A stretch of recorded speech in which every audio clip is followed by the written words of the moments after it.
ভারতের আগারতলায় বাংলাদেশের সহকারী হাই কমিশনে হামলা, জাতীয় পতাকার অবমাননা এবং সাম্প্রদায়িক দাঙ্গা সৃষ্টির অপচেষ্টার প্রতিবাদে ভারতীয় দূতাবাসে স্মারকলিপি দিয়েছে বিএনপির ৩ অঙ্গ সংগঠন। স্মারকলিপিতে বন্ধুসুলভ প্রতিবেশী চান বলে জানান বিএনপির এই ৩ অঙ্গ সংগঠনের নেতারা।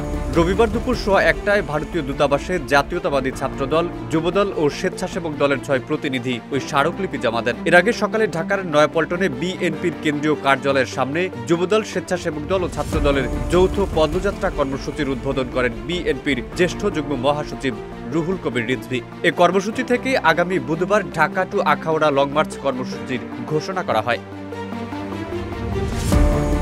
আওয়ামী লীগ সরকারের পতনের পর থেকেই সংখ্যালঘু, বিশেষ করে হিন্দু ধর্মাবলম্বীদের নিয়ে একের পর এক বিদ্বেষমূলক সংবাদ প্রচার করে যাচ্ছে ভারতীয় গণমাধ্যমগুলো। Double million offer, Walton fridge কিনে পেতে পারেন ২০ লক্ষ টাকা, রয়েছে কোটি কোটি টাকার নিশ্চিত উপহার। এমনকি ভারতীয় উগ্র ও মৌলবাদী হিন্দুরা সেদেশে অবস্থিত বাংলাদেশের সহকারী উপ হাই কমিশনে হামলা করে। হামলায় তারা ভাঙচুর চালানোর পাশাপাশি পতাকা অবমাননার ঘটনাও ঘটায়। এসব ঘটনার প্রেক্ষিতে রাজনৈতিক অঙ্গনের অন্যতম বড় দল বিএনপি এর কঠোর নিন্দা জানিয়েছে। এমনকি বাংলাদেশে অবস্থিত ভারতীয় হাই কমিশনে স্মারকলিপি প্রদান করেছে। বিএনপির ৩ অঙ্গ সংগঠন যুবদল, স্বেচ্ছাসেবক দল ও ছাত্র দলের ৬ প্রতিনিধি এ স্মারকলিপি প্রদান করেন।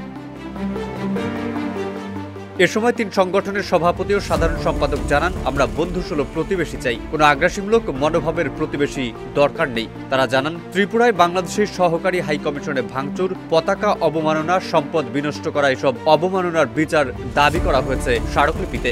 একই সঙ্গে ভারতীয় সংবাদ মাধ্যমে একপেশে উস্কানিমূলক বক্তব্য ও সাম্প্রদায়িক সম্প্রীতি বিনষ্টের মতো সংবাদ যাতে পরিবেশন করা না হয় সে বিষয়টিও স্মারকলিপিতে উল্লেখ করা হয়েছে। প্রতিবেশী দেশ হিসেবে ভারতকে অস্বীকার করা যাবে না উল্লেখ করে অবন্ধুসুলভ আচরণ থেকে যাতে ভারত বিরত থাকে সে বিষয়টি বলা হয়েছে বলে জানান সংগঠনগুলোর নেতারা। এর আগে ছাত্রদল, যুবদল ও স্বেচ্ছাসেবক দলের পদযাত্রা রামপুরায় পৌঁছলে সেখানে ব্যারিকেড দিয়ে আটকে দেয় আইন শৃঙ্খলা বাহিনী।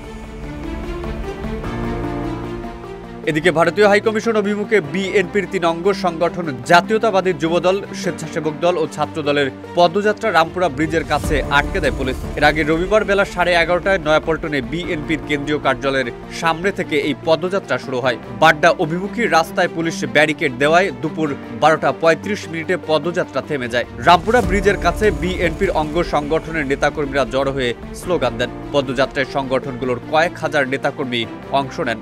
সকাল থেকে রাজধানীর বিভিন্ন এলাকা থেকে নেতাকর্মীরা খণ্ড খণ্ড মিছিল নিয়ে নয়াপল্টনে আসেন। তারা ভারতকে বয়কট করার আহ্বান জানিয়ে বিভিন্ন স্লোগান দেন। পদযাত্রায় অংশ নিতে দলের প্রধান কার্যালয়ের কাছে তারা অবস্থান নেন। পরে 11:35 আনুষ্ঠানিক পদযাত্রা শুরু হয়।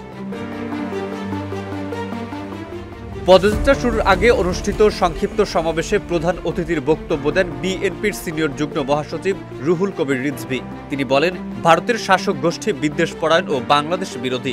গতকাল সকালে ঢাকার নয়াপল্টনে বিএনপির কেন্দ্রীয় কার্যালয়ের সামনে যুবদল, স্বেচ্ছাসেবক দল ও ছাত্রদলের যৌথ পদযাত্রা কর্মসূচির উদ্বোধনকালে বিএনপির জ্যেষ্ঠ যুগ্ম মহাসচিব এ মন্তব্য করেন। পদযাত্রা শুরুর আগে রিজভী বলেন, ওরা বিদ্বেষপরায়ণ, বাংলাদেশের মানুষকে পছন্দ করে না, ওরা বাংলাদেশ বিরোধী। ভুটান তাদের সঙ্গে নেই, নেপাল নেই, পাকিস্তান তাদের সঙ্গে নেই, শ্রীলঙ্কা নেই, ছোট্ট দ্বীপ রাষ্ট্র মালদ্বীপও তাদের সঙ্গে নেই। কেউ ওদের সঙ্গে বন্ধুত্ব করতে পারে না, কারণ ওরা মুখে যাই বলুক, ধর্মনিরপেক্ষ বলুক আর সেকুলার বলুক, ওদের মনের ভেতর কট্টর হিন্দুত্ববাদী ছাড়া কিছুই নেই।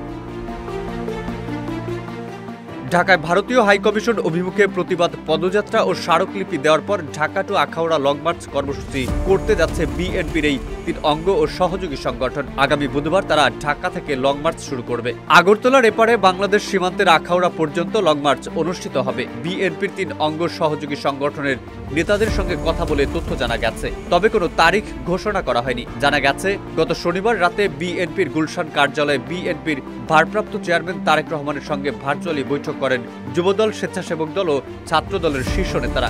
ওই বৈঠকে এর সিদ্ধান্ত হয়